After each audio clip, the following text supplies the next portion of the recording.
Crossing strings is an interesting technique. We cross strings automatically when we play bass, and we usually use the octaves, the 7th, and the 6th.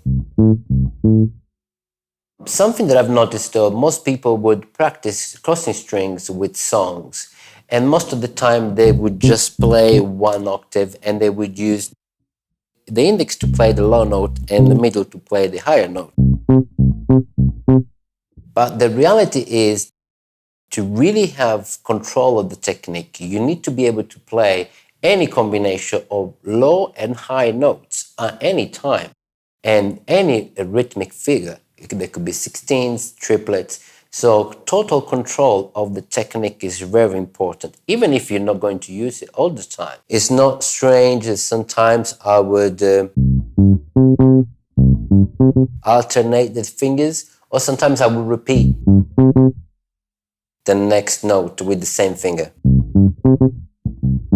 Let's take phrase 1. I would recommend first to play just the first bar and then to play the second bar, and then you put them together.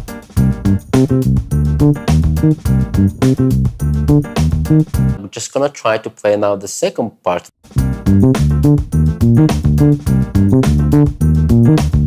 Finally, when I have the two parts of the phrase, bar 1 and bar 2, I will come up with a little groove and try to incorporate the phrase as a variation within my groove.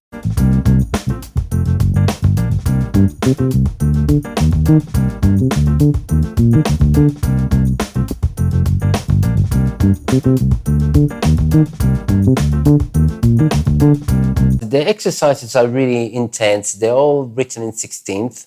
I'm just going to take the first one. There are single bars, so I would just go and learn one bar and try to repeat it.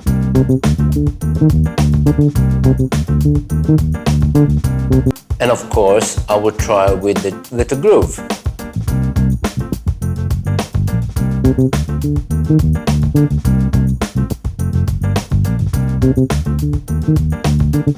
The final step is I would take phrase 1 and maybe exercise 1, and I will try to improvise and use any combination that I've learned so far.